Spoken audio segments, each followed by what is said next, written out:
Hi, plus 1 സയൻസിന് admission എടുത്ത കുട്ടികളാണെങ്കിൽ നിങ്ങൾ ഒരു കാര്യം പ്രത്യേകം ശ്രദ്ധിക്കണം. നിങ്ങൾ എടുത്തിരിക്കുന്നത് വളരെ വലിയ, വളരെ നല്ല, ഒത്തിരി ഓപ്പർച്യൂണിറ്റീസ് ഉള്ള ഒരു ബിഗ് സബ്ജക്റ്റ് ആണ് സയൻസ്, എസ്പെഷ്യലി ബയോളജി സയൻസ്. അപ്പോൾ ഈ സയൻസ് എടുത്ത കുട്ടികൾ, കമ്പ്യൂട്ടർ സയൻസ് ആയിക്കോട്ടെ, ബയോളജി സയൻസ് ആയിക്കോട്ടെ, ഓർ എനി അതർ സയൻസ് ആയിക്കോട്ടെ, നിങ്ങൾ എടുത്തിരിക്കുന്ന ഈ സബ്ജക്ട് എന്ന് പറയുന്നത് നിങ്ങൾ അവസാനം കൊണ്ടുവച്ച് പഠിക്കാം എന്നാണ് നിങ്ങൾ വിചാരിക്കുന്നതെങ്കിൽ അതൊക്കെ വെറും ശൂന്യമായ ചിന്തകളാണ്. അങ്ങനെയൊന്നും നടക്കാനേ പോകുന്നില്ല. നിങ്ങൾ ഏറ്റവും അവസാനം ഇപ്പൊ 10ാം ക്ലാസ്സിലൊക്കെ നിങ്ങൾ അവസാനത്തെ ഒരു 2-3 മാസത്തെ പ്രയത്നം കൊണ്ട് ചിലപ്പോൾ നിങ്ങൾക്ക് നല്ല മാർക്ക് നേടാൻ സാധിച്ചിട്ടുണ്ടാവും. പക്ഷെ ആ ഒരു മിഥ്യാധാരണയിലാണ് നിങ്ങൾ +1 +2 പഠിക്കാൻ പോകുന്നതെങ്കിൽ അത് വെറും അബദ്ധധാരണയാണ്. അങ്ങനെ ഒരു കുഴിയിൽ നിങ്ങൾ ചെന്ന് ചാടാൻ പാടില്ല. അതുകൊണ്ടാണ് ആദ്യമേ പറയട്ടെ, പഠനം നിങ്ങൾ നന്നായി നടക്കണം എന്ന് ആഗ്രഹിക്കുന്നു എങ്കിൽ ദയവായി ഇപ്പോൾ ഈ സമയം മുതൽ പഠിച്ചു തുടങ്ങുക. ബിക്കോസ് അത്രയ്ക്ക് പഠിക്കാനുള്ള ഒരു വലിയ കടലാണ് +1 +2 എന്ന് പറയുന്നത്. അപ്പോൾ ഇതില് നിങ്ങൾ ഏറ്റവും കൂടുതൽ ഇമ്പോർട്ടൻസ് കൊടുക്കേണ്ടത് NCERT ടെക്സ്റ്റിന് തന്നെയാണ്. പക്ഷെ NCERT ടെക്സ്റ്റ് കൈ കിട്ടിയവർക്കറിയാം, NCERT ടെക്സ്റ്റ് ഇങ്ങനെ തുറന്നു വെക്കുമ്പോൾ തന്നെ ഉറക്കം വരാനുള്ള എല്ലാ സാധ്യതകളും ഉണ്ട്. പ്രത്യേകിച്ച് സ്റ്റേറ്റ് സിലബസിൽ നിന്നും +1 എത്തിയ കുട്ടികൾക്ക് ഇതിൽ ലാംഗ്വേജ് അങ്ങോട്ട് ദഹിക്കാൻ അല്പം ബുദ്ധിമുട്ടായിരിക്കും. എന്നാലും ബയോളജി സയൻസ് എടുത്തവർക്ക് ബയോളജി ടെക്സ്റ്റ് അത് ഉറപ്പായിട്ടും അത് വായിച്ച് പഠിച്ചേ പറ്റൂ. പിന്നെ കെമിസ്ട്രി, ഫിസിക്സ് ഒക്കെ വരുമ്പോ അതിനകത്ത് നിങ്ങൾക്ക് കുറച്ചൊക്കെ ഒരു ലിബറലായിട്ട് നിങ്ങൾക്ക് അതിന്റെ തിയറി പാർട്ടിനൊക്കെ കുറച്ചൊക്കെ ഒന്ന് നോക്കിയിട്ട് അത്യാവശ്യമുള്ള പോർഷൻസ് വായിച്ചു പോകാം. പക്ഷേ അതിനകത്തുള്ള എക്സാമ്പിൾ ക്വസ്റ്റ്യൻസ് ഒന്നും തന്നെ വിടാൻ പാടില്ല. അതൊക്കെ വളരെ നന്നായിട്ട് ചെയ്ത് പഠിക്കുക തന്നെ വേണം. മിക്കവാറും ആ ടെക്സ്റ്റിൽ തന്നിരിക്കുന്ന ന്യൂമറിക്കൽസ് അതുപോലെ നിങ്ങളുടെ പബ്ലിക് എക്സാംസിന് റിപ്പീറ്റ് ചെയ്ത് ചോദിക്കാറുമുണ്ട്. അപ്പോൾ ആ രീതിയിൽ വേണം നിങ്ങൾ +1 +2 പ്രത്യേകിച്ച് +1 പടികൾ കയറി പോകുന്ന കുട്ടികളോട് പറയാനുള്ളത്, നിങ്ങൾ അങ്ങനെ വേണം പഠനം ആരംഭിക്കാൻ. ഇനിയും മടിപിടിച്ച് നിങ്ങൾ ഇരുന്നാൽ മടിപിടിച്ച് നിങ്ങൾ ഇരിക്കും.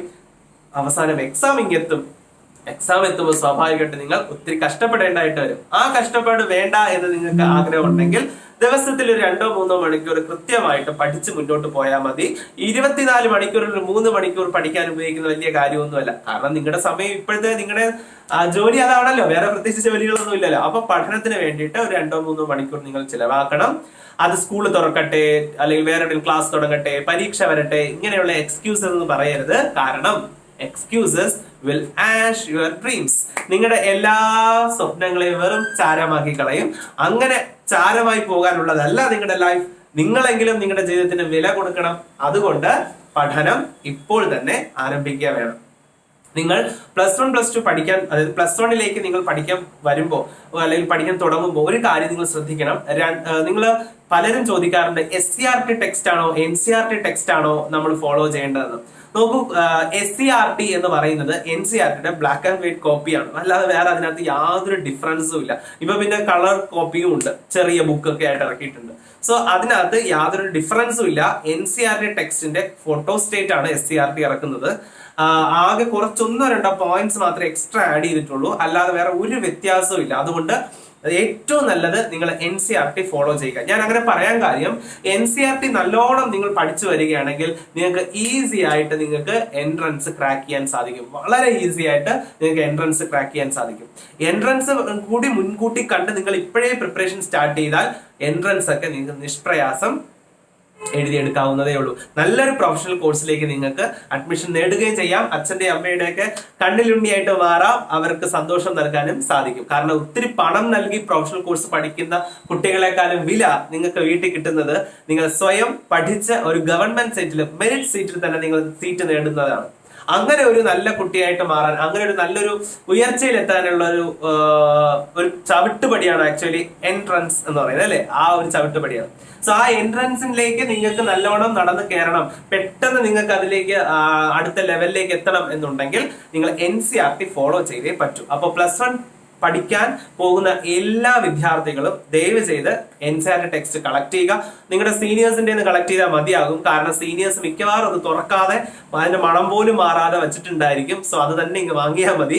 എന്നിട്ട് നിങ്ങളും അതേ പരിപാടി ചെയ്യരുത്. നിങ്ങൾ അത് തുറന്നു വെച്ച് പഠിക്കണം, വായിക്കണം. ഓരോ വേർഡ്സ്, ഓരോ കാര്യങ്ങളും വായിക്കണം. വായിക്കുമ്പോൾ സ്വാഭാവികമായിട്ടും ചെറിയൊരു അട്രാക്ഷൻ കുറവ് നിങ്ങൾക്ക് ഫീൽ ചെയ്യും. എന്നാലും വായിക്കുക, കാരണം പഠിക്കാനുള്ളതല്ലേ നമുക്ക്. അപ്പൊ വായിച്ച് കുറെയൊക്കെ മനസ്സിലാക്കി ഓരോ ദിവസവും ഒരു ദിവസം ഇരുന്ന് മൊത്തം ഒരു ചാപ്റ്റർ വായിക്കാനും നിൽക്കരുത്, ഭ്രാന്താവും നമുക്ക്. അപ്പൊ അങ്ങനെയൊന്നും ചെയ്യരുത്. ഒരു 2 പേജ് അത്രയൊക്കെ മതിയാകും ഒരു ദിവസം. പയ്യെ പയ്യെ പയ്യെ പഠിച്ച് പോവുക. അവസാനം നമ്മൾ ആ ടെക്സ്റ്റ് ഫുള്ളും പഠിച്ച് തീർക്കും. അതുപോലെ നിങ്ങൾക്ക് ഓൺലൈനായിട്ട് നിങ്ങൾക്ക് ഇതിന്റെ ക്ലാസ്സസ് വേണമെന്നുണ്ടെങ്കിൽ ഓൾറെഡി നമ്മൾ ഫിസിക്സിന്റെയും കെമിസ്ട്രിയുടെയും ബയോളജിയുടെയും മാത്സിന്റെയും ക്ലാസ്സുകൾ സ്റ്റാർട്ട് ചെയ്തിട്ടുണ്ട്.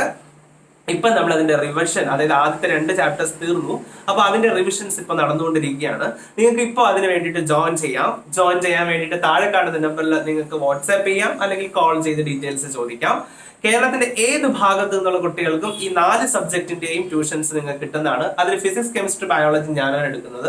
മാത്സ് നമ്മുടെ തന്നെ സീനിയർ ആയിട്ടുള്ള ഒരു ഫാക്കൽറ്റിയാണ് എടുക്കുന്നത്. അപ്പൊ സാറിന്റെ ക്ലാസ്സും പിന്നെ ബാക്കി 3 സബ്ജക്റ്റും ഞാനായിരിക്കും കൈകാര്യം ചെയ്യുന്നത്. അപ്പൊ നിങ്ങൾക്ക് ജോയിൻ ചെയ്യാൻ താല്പര്യം ഉണ്ടെങ്കിൽ കേരളത്തിന്റെ ഏത് ഭാഗത്തു നിന്നായാലും നിങ്ങൾക്ക്, കാരണം ഞാൻ ഇങ്ങനെ പറയാൻ കാര്യം +2 ഓൾറെഡി എല്ലാ ജില്ലകളിൽ നിന്നും കുട്ടികൾ നമുക്ക് നമ്മുടെ ഓൺലൈൻ ക്ലാസ്സിൽ ജോയിൻ ചെയ്തിട്ടുണ്ട്, എൻട്രൻസിന്റെ ക്ലാസ്സുകളിൽ ജോയിൻ ചെയ്തിട്ടുണ്ട്, റിപ്പീറ്റർ ബാച്ചിൽ ജോയിൻ ചെയ്തിട്ടുണ്ട്. And they are very happy, I think so, because അവർ നമ്മളെ വിട്ടുപോയില്ല എന്നുണ്ടെങ്കിൽ ഒരു 3-4 മാസമായിട്ട് നമ്മളെ കൂടെ ഉണ്ടെങ്കിൽ അവർക്ക് സ്വാഭാവികം ഇഷ്ടപ്പെട്ടത് കൊണ്ടായിരിക്കുമല്ലോ നമ്മുടെ കൂടെ നിൽക്കുന്നത്. അപ്പൊ ആ ഒരു വിശ്വാസത്തിന്റെ പുറത്താണ് ഞാൻ വീണ്ടും പറയുന്നത്, +1 കുട്ടികൾക്കും നിങ്ങൾക്ക് ഒരു പ്ലാറ്റ്ഫോമിൽ തന്നെ ഈ സബ്ജക്റ്റുകളെല്ലാം നിങ്ങൾക്ക് അവൈലബിൾ ആയിട്ട് കിട്ടുകയാണ് വിത്ത് എ വെരി നോമിനൽ ഫീ. ആകെ ഒരു സബ്ജക്റ്റിന് നിങ്ങൾക്ക് സാധാരണ വെളിയിൽ നമ്മൾ ട്യൂഷനൊക്കെ പോകുമ്പോഴത്തേക്കും ഓരോ സബ്ജക്റ്റിന് 500-1000 ഒക്കെ ആയിരിക്കും നിങ്ങൾക്ക് കൊടുക്കേണ്ടി വരുന്നത്. ആ ഒരു ഫീസ് നിങ്ങൾക്ക് ഇവിടെ 4 സബ്ജക്റ്റ് മിക്കവാറും പ്രൊവൈഡഡ് ആവുകയാണ്. അപ്പോൾ അങ്ങനെയുള്ള ഒരു വളരെ ചീപ്പ് റേറ്റിൽ, പക്ഷേ എൻട്രൻസ് ഓറിയന്റഡ് ആയിരിക്കും ക്ലാസ്സുകളെല്ലാം തന്നെ. സ്വാഭാവികമായിട്ട് നിങ്ങൾക്ക് അതുകൊണ്ട് തന്നെ നിങ്ങൾക്ക് ഇത് കഴിഞ്ഞിട്ട് +2 എത്തുമ്പോൾ കുറച്ചുകൂടി വലിയ എൻട്രൻസ് ക്ലാസ്സുകളായിരിക്കും. +1 നിങ്ങൾക്ക് തിയറി നല്ല ബേസ് ക്ലിയർ ആയി നമ്മൾ അടിത്തറ നന്നായിട്ട് കെട്ടിയാലല്ലേ മുകളിലോട്ട് കെട്ടിപ്പടുക്കാൻ പറ്റത്തുള്ളൂ. അപ്പൊ +1 ആണ് ആ ബേസ്മെന്റ് എന്ന് പറയുന്നത്. അത് ക്ലിയർ ആയി നമ്മൾ ചെയ്തതിന് ശേഷം, എന്നാൽ അതിനോടൊപ്പം തന്നെ എൻട്രൻസിന്റെ ക്വസ്റ്റ്യൻസ് കൂടി വർക്ക്ഔട്ട് ചെയ്ത് വരുമ്പോൾ നിങ്ങൾക്ക് കറക്റ്റ് എങ്ങനെയാണ് പഠിച്ചു വരേണ്ടത് എന്നുള്ളത് നിങ്ങൾക്ക് ക്ലിക്ക് ആവും. സോ ആ ബൾബ് കത്തിക്കഴിഞ്ഞാൽ പിന്നെ നിങ്ങൾ അങ്ങ് കയറി പോയിക്കോളും. നമ്മൾ ജസ്റ്റ് ഒന്ന് സപ്പോർട്ട് തന്ന് വിട്ടാൽ മതി. അപ്പോൾ അതിന് വേണ്ടിയിട്ട് ആണ് പറയുന്നത്, നിങ്ങൾക്ക് താല്പര്യമുണ്ട് എങ്കിൽ താഴെ കാണുന്ന നമ്പറിൽ വാട്സ്ആപ്പ് ചെയ്യാം, നിങ്ങൾക്ക് ക്ലാസ്സുകളിൽ ജോയിൻ ചെയ്യാവുന്നതാണ്. ഇനി ഞാൻ ഇന്ന് നിങ്ങൾക്ക് വേണ്ടി പഠിപ്പിക്കാൻ വേണ്ടി പോകുന്നത് നമ്മുടെ കെമിസ്ട്രിയില് some basic concepts in chemistry എന്ന ചാപ്റ്റർ ഓൾറെഡി നമ്മളിവിടെ പഠിപ്പിച്ച് തീർത്തു. പക്ഷെ അതിനകത്ത് വരുന്ന വളരെ ഇമ്പോർട്ടന്റ് ആയിട്ടുള്ള കോൺസെപ്റ്റ് ഉണ്ട്. അപ്പോൾ അത് യൂട്യൂബിലും നമ്മുടെ കുട്ടികൾക്ക് വേണ്ടിയിട്ട് എടുക്കുകയാണ്. അതിൽ ഏറ്റവും ഇമ്പോർട്ടന്റ് വരുന്നതാണ് empirical formula and molecular formula എന്ന് പറയുന്ന ഒരു ടോപ്പിക് ഉണ്ട്. സോ ആ ടോപ്പിക്കിനെ ബേസ് ചെയ്തിട്ടുള്ള ഒരു ക്വസ്റ്റ്യനും അതെന്താണ് ഈ 2 സാധനങ്ങളും എന്നാണ് ഇന്നത്തെ ക്ലാസ്സിൽ നമ്മൾ എടുക്കുന്നത്. അപ്പൊ നമുക്ക് തുടങ്ങാം. ഗ്ലൂക്കോസ് എന്ന് കേട്ടിട്ടുണ്ടോ?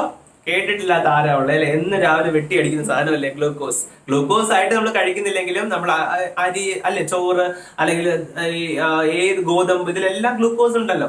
സോ ഈ ഗ്ലൂക്കോസ് ആണല്ലോ അവസാനം നമ്മുടെ ബോഡിയിൽ എത്തുന്നത്. ആ ഗ്ലൂക്കോസിന്റെ ഫോർമുല അറിയാം, C6H12O6.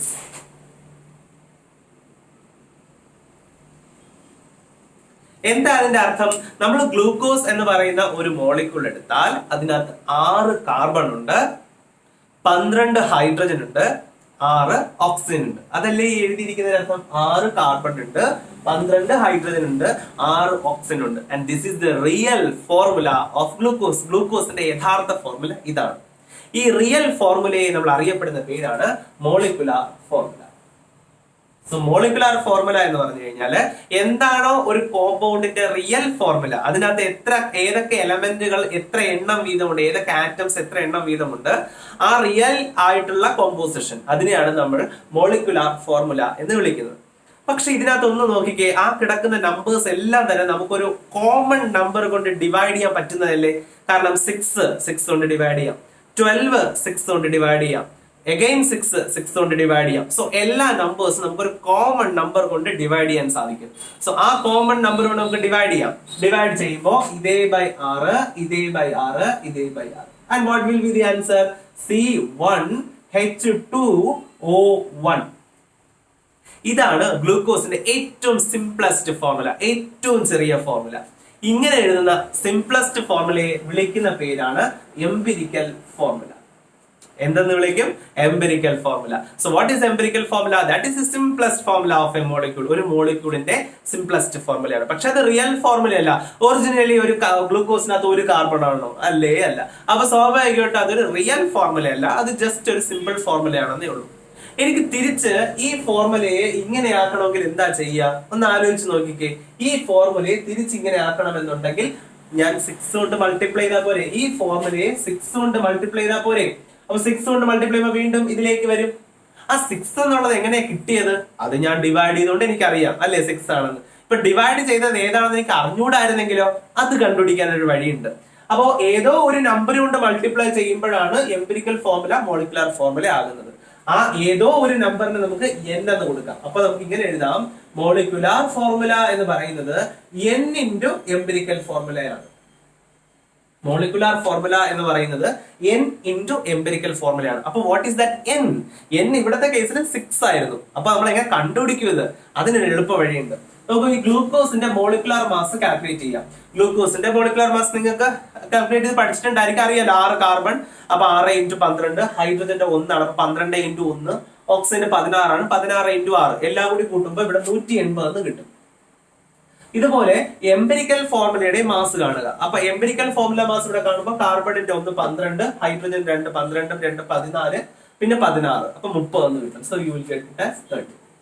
ഇനി നിങ്ങൾ ചെയ്യേണ്ടത് ആ n ആണല്ലോ കണ്ടുപിടിക്കേണ്ടത്. So n is equal to molecular formula mass divided by empirical formula mass. What is molecular formula mass? അത് ഓൾറെഡി നമ്മൾ കണ്ടുപിടിച്ചു 180. Divided what is empirical formula mass? അത് നമ്മൾ കണ്ടുപിടിച്ചു 30.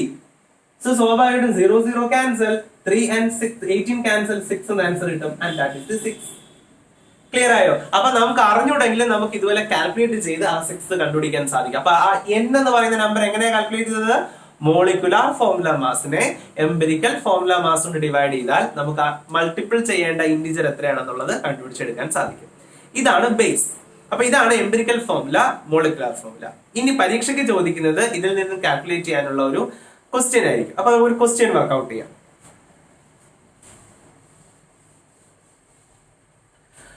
ഒരു ക്വസ്റ്റ്യൻ ഇങ്ങനെ തന്നിരിക്കുന്നത്, A compound contains 24.27% carbon, 4.07% hydrogen and 71.65% chlorine. Its molecular mass is 98.96 gram.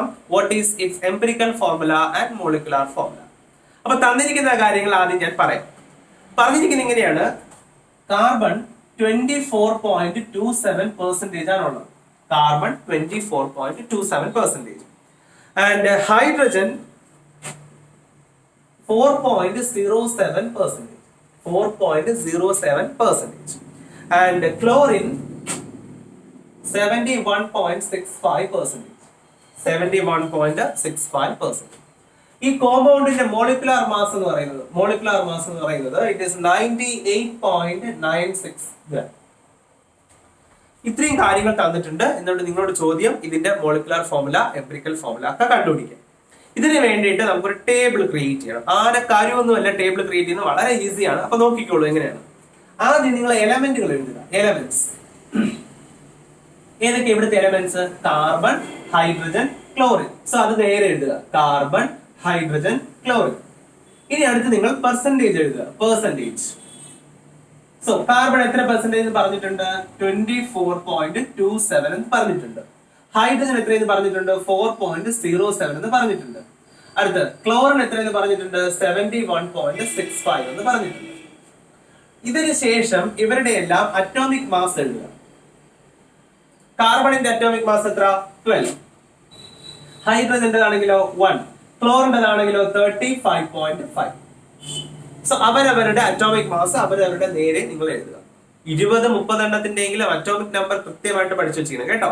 ശരി, അറ്റോമിക് നമ്പർ പഠിക്കുമ്പോൾ തന്നെ അറ്റോമിക് മാസ് കൂടി പഠിച്ചു പോകുക. അപ്പൊ അറ്റോമിക് മാസ് എഴുതി. ഇനി നമ്മൾ ചെയ്യാൻ പോകുന്നത് ഈ പെർസെന്റേജിനെ അറ്റോമിക് മാസ് കൊണ്ട് ഡിവൈഡ് ചെയ്യാൻ പോവുകയാണ്. പെർസെന്റേജിനെ അറ്റോമിക് മാസ് കൊണ്ട് ഡിവൈഡ് ചെയ്യുന്നു. അതിനെ നമ്മൾ സാധാരണ വിളിക്കുന്ന ഒരു പേരുണ്ട്. It is called relative ratio.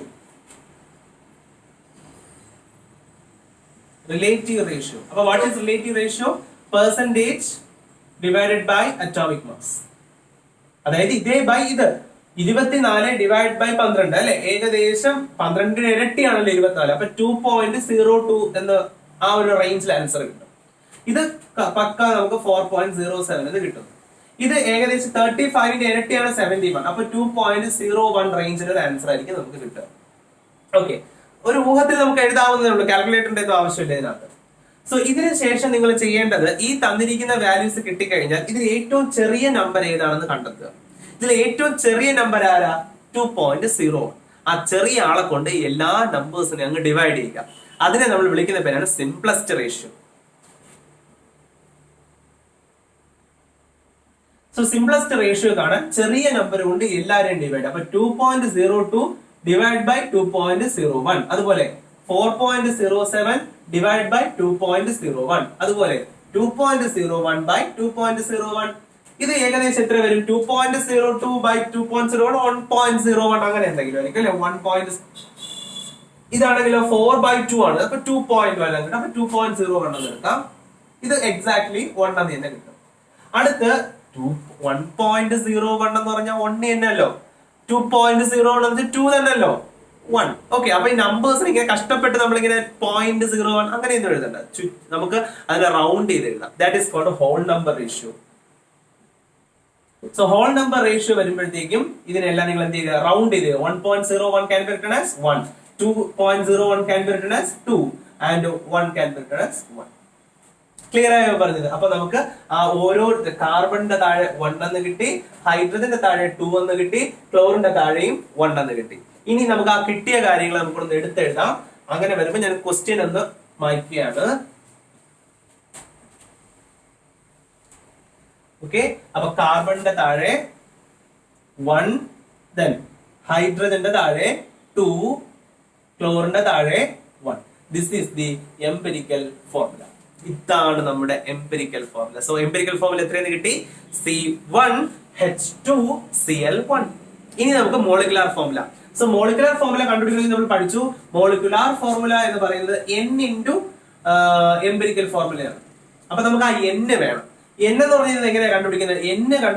N is equal to molecular formula mass divided by empirical formula mass. Molecular formula mass already question തന്നിട്ടുണ്ട്. Molecular mass is equal to 98.96 എന്ന്. So 98.96 divided by empirical formula mass തന്നിട്ടില്ല. empirical formula mass കണ്ടുപിടിക്കാൻ വലിയ പാടാണ്. empirical formula അറിയാമെങ്കിൽ empirical formula mass easy ആയിട്ട് ചെയ്യാം.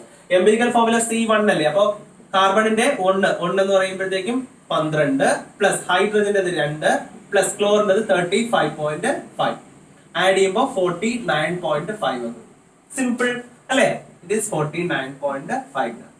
So empirical formula mass 49.5 എന്ന് കിട്ടി. മോളിക്കുലർ ഫോർമുല മാസ് ഓൾറെഡി തന്നിട്ടുണ്ടായിരുന്നു 98.96 എന്ന്. അത് നമ്മൾ ഡിവൈഡ്, അപ്പൊ 98.96 ഡിവൈഡഡ് ബൈ 49.5 കാണുമ്പോ തന്നെ അറിയാം 98 എന്ന് പറയുന്നത് 49ന്റെ ഡബിൾ ആണ്. അപ്പൊ ആൻസർ 2 ആയിരിക്കും അല്ലെ. സോ ഓൾമോസ്റ്റ് 2 ആയിരിക്കും. 2 പോയിന്റ് സംതിങ് ആയിരിക്കും. നമ്മൾ റൗണ്ട് ചെയ്ത് 2 എന്ന് എടുക്കുന്നു. സോ നമുക്ക് ഇനി എംപിരിക്കൽ ഫോർമുല അല്ലല്ലോ, നമുക്ക് മോളിക്കുലർ ഫോർമുലയിലെ കണ്ടുപിടിക്കാനുള്ളത്. സോ മോളിക്കുലർ ഫോർമുല കാണാൻ വേണ്ടിയിട്ട് molecular formula is equal to N into empirical formula. N എത്രയെന്ന് കിട്ടി? 2 എന്ന് കിട്ടി. So 2 into what is empirical formula? Empirical formula is C1H2Cl1. അപ്പൊ ഓരോന്നിനെ മൾട്ടിപ്ലൈ ചെയ്ത് എന്ത് കിട്ടും? 1 ഇൻറ്റു 2. അപ്പൊ C2 2 ഇൻറ്റു 2 4. അപ്പൊ H4 chlorine 1 into 2, that is Cl2. So this is the molecular formula. അപ്പൊ ഇങ്ങനെയാണ് empirical formula, molecular formula work out ചെയ്യുന്നത്. ഇത് തുടക്കത്തിലുള്ള കാര്യങ്ങളൊക്കെ പഠിച്ചു വരുന്ന കുട്ടിക്ക് ഞാൻ ഈ അവസാനം പറഞ്ഞ ഇത് ഏകദേശം ഒരു 80% ടോപ്പിക് ഒക്കെ എടുത്തിട്ട് പഠിക്കുന്ന ഒരു ടോപ്പിക്കാണ്. നിങ്ങൾ ആദ്യമായിട്ടാണ് പഠിക്കുന്നതെങ്കിൽ അല്പം ബുദ്ധിമുട്ട് ചിലപ്പോൾ ഫീൽ ചെയ്യും. എന്റെ മനസ്സിൽ ആകരുത്. ഓക്കെ, അപ്പൊ +1 തന്നെ ഏറ്റവും പ്രധാനപ്പെട്ട some basic concepts in chemistry എന്ന് പറയുന്ന ചാപ്റ്ററിലെ വളരെ പ്രധാനപ്പെട്ട ഒരു ടോപ്പിക്കാണിത്. പരീക്ഷയ്ക്ക് സ്ഥിരം സാന്നിധ്യമാണ് നമ്മുടെ എംപിരിക്കൽ ഫോർമുല, മോളിക്കുലർ ഫോർമുല. അത് നിങ്ങൾക്ക് ഒരുവിധം മനസ്സിലായി കാണും എന്നാണ് എന്റെ വിശ്വാസം. ക്ലാസ്സസ് ജോയിൻ ചെയ്യാൻ മറക്കരുത്. +1 ഓൺലൈൻ ക്ലാസ്സുകൾ ജോയിൻ ചെയ്യാനുള്ള വാട്സ്ആപ്പ് നമ്പർ താഴെയുണ്ട്. ജസ്റ്റ് നിങ്ങളൊരു മെസ്സേജ് അയക്കുക, അല്ലെങ്കിൽ നിങ്ങൾക്ക് വിളിച്ച് ചോദിക്കാം. ക്ലാസ്സിൽ ജോയിൻ ചെയ്യൂ. വളരെ നല്ല രീതിയിൽ നമ്മുടെ സയൻസ് പഠനം മുന്നോട്ട് പോകും. നിങ്ങളോടൊപ്പം എന്നും ഞാനും കൂടെ കാണും.